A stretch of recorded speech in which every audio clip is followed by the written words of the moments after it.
Begin in the United States Senate, where earlier today Mitch McConnell and the Republicans had a chance to help 160 million Americans suffering in the midst of the worst economic catastrophe since the Great Depression. In a year when America's billionaires grew their wealth by $1 trillion, McConnell and his merry band of multimillionaire GOP colleagues in the Senate denied an attempt to send $2,000 checks to ordinary Americans.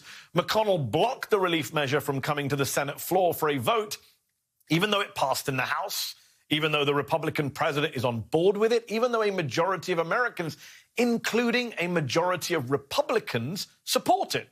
But the majority leader and his super wealthy friends said no. And you should know who these people are.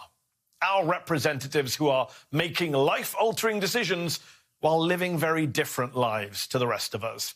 These are the top 10 wealthiest Republicans in the Senate. Kelly Loeffler of Georgia, along with her husband, is estimated to be worth $800 million. The 9 richest Republicans after her, a list that includes Mitch McConnell and several key committee chairs like Ron Johnson and Lamar Alexander, have a combined net worth of $277 million. So that's more than $1 billion between the 10 of them.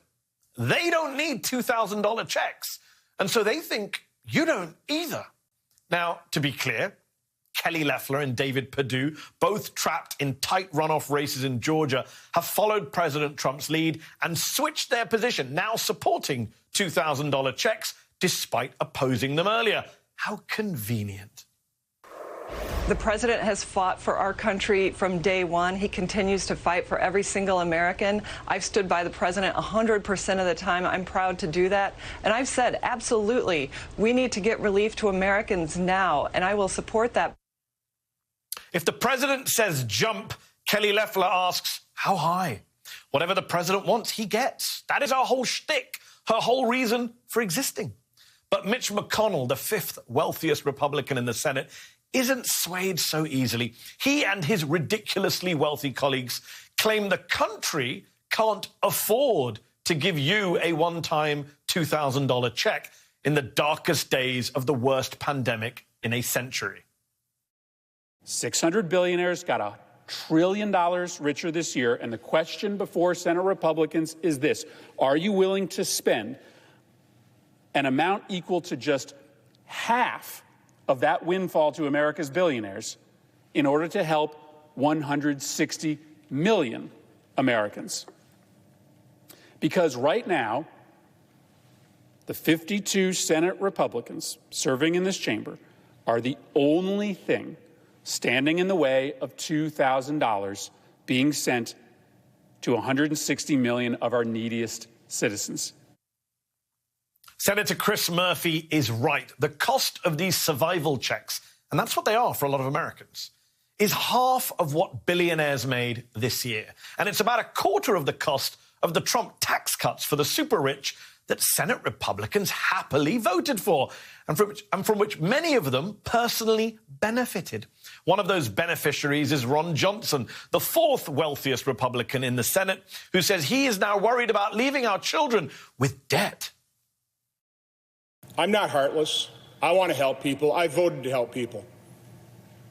I voted for the $2.2 trillion CARES Act, but I also am concerned about our children's future and the fact that we are mortgaging it. We do not have an unlimited checking account. I'm not heartless. I guess Ron Johnson wasn't so concerned about our children's future when he voted to spend around $2 trillion on the Trump tax cuts, which, by the way, increased his own $39 million fortune. Now, despite GOP opposition, Democrats in the Senate are still pushing hard for this. Chuck Schumer saying today that the Senate should not adjourn until the bill gets a vote. Bernie Sanders also pledging that he will filibuster a vote to override the president's veto of the defense bill if the checks don't come up for a vote. He tried to bring it to the floor earlier today. The leaders of our country, President Trump, President-elect Biden, Minority Leader Chuck Schumer, the Speaker of the House, Nancy Pelosi, are all in agreement. We have got to raise that direct payment to $2,000. So that is where we are right now. in this historic moment. Do we turn our backs on struggling working families, or do we respond to their pain? Is there objection to the request for modification? Object. Objection is heard. And with that,